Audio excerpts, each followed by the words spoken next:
for two Japanese life insurers put up for sale by AIG. Prudential Unit Gibraltar Life Insurance and Manulife will bid for AIG Edison Life and AIG Star Life.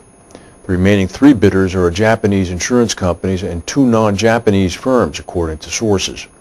The original deadline for the bidding was set on December 5th, and it was then extended to Tuesday. Sources said the bidding process would now close later this week. AIG is expected to select a buyer by the end of the year. Prudential and Manulife in Tokyo declined to comment. AIG was declining to comment. AIG Edison ranks as the 22nd largest Japanese life insurance company. AIG Star is number 23. President-elect Barack Obama apparently, despite the discussion we had with Roger Crombie in Bermuda, is expected to fulfill his campaign promise to shut down tax havens, including Bermuda. This is according to a story today in the Royal Gazette. Senator Carl Levin of Michigan said that the Stop Tax Haven Abuse Act, which names Bermuda as one of 34 offshore secrecy jurisdictions, will become law next year with the support of the new president. The senator said President-elect has co-sponsored our bill, and we can expect that the avoidance of taxes by American taxpayers, individuals, and corporations using the Cayman Islands and all these other places to avoid paying their bills to Uncle Sam will end. The bill aims to clamp down on Americans who hide assets offshore and will extend the powers of the American Treasury to take punitive measures against countries believed to be impeding American efforts to track down tax dodgers.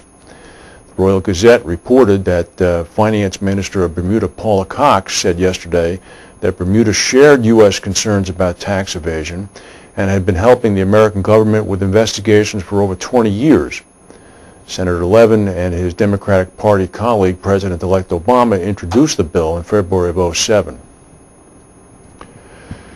French trader Jerome Kerviel from Société Générale can now apparently be expected to carry the blame alone for the biggest rogue trading scandal in history. It emerged this morning that after investigators rejected claims that his higher-ups knew of his high-risk behavior. So he's stuck. He does have one co-conspirator, a suspected accomplice, his assistant, Thomas Mugard.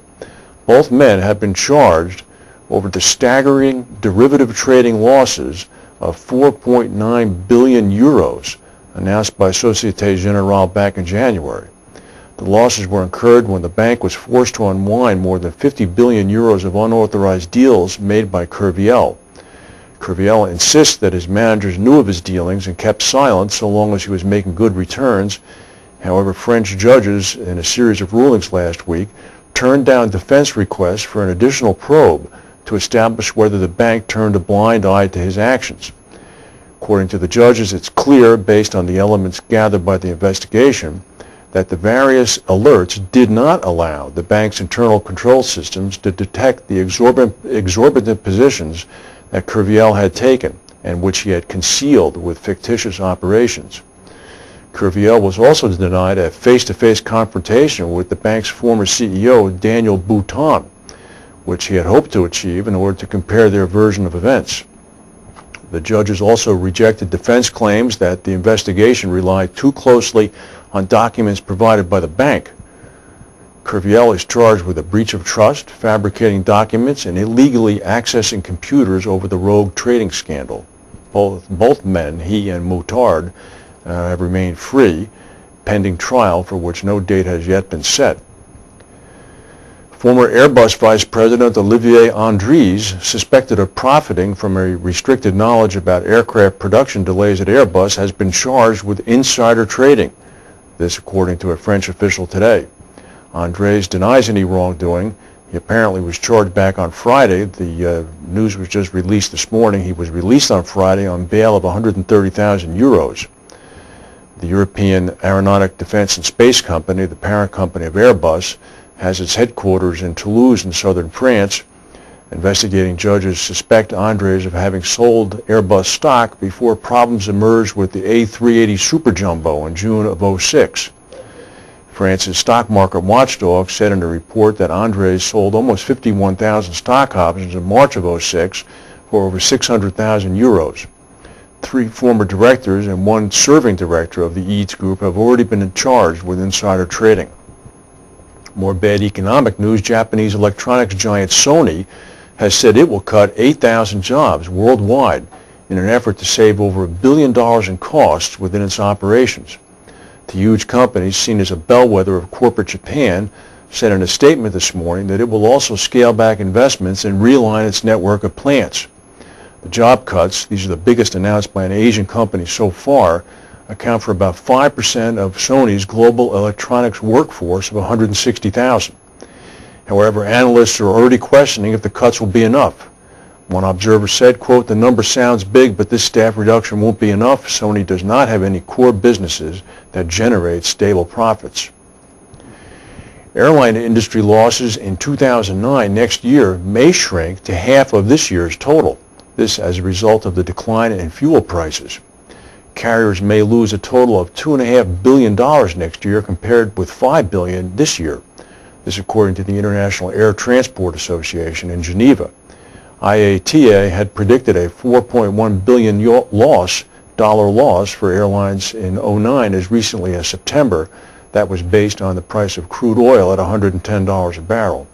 Crude is down to $43 and change today. That caused the resulting drop in the projected loss estimate for next year. And German investor confidence unexpectedly rose for a second month in December. This after the European Central Bank cut interest rates by an unprecedented amount, and the German government announced measures to bolster Europe's largest economy. The German Center for European Economic Research in Mannheim said its master of index and analyst expectations increased to minus 45% from minus 53% in November. Economists had expected it to go from 53 to 57, so it's 14 points even higher.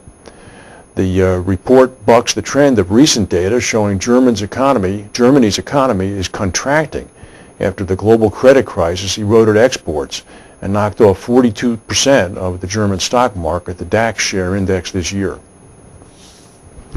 Well, who says there's a recession? Here's an interesting story. A retired New York City man says that he has spent $7,500 fighting a $115 parking ticket because, quote, he's got nothing else to do. Former electrical hardware firm Vice President Simon Belsky said he was erroneously ticketed 2 years ago.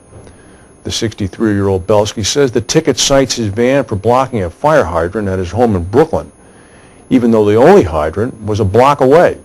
I guess there was no hydrant where the police claimed he was parked. The ticket, which he received in November of 2006, over 2 years ago, has ballooned from about $115 up to $200 now. This is as a result of penalties. Belsky was in court last week in downtown Brooklyn in the borough court and is due back again on February 2nd. He says if he wins, he'll file a civil suit against the city to recover the $7,500 he spent on legal work. He says, however, if any compensation is awarded him, he will donate the proceeds to an educational program or a charity. Stock market is down again, still about 124 points, Mr. Belsky aside.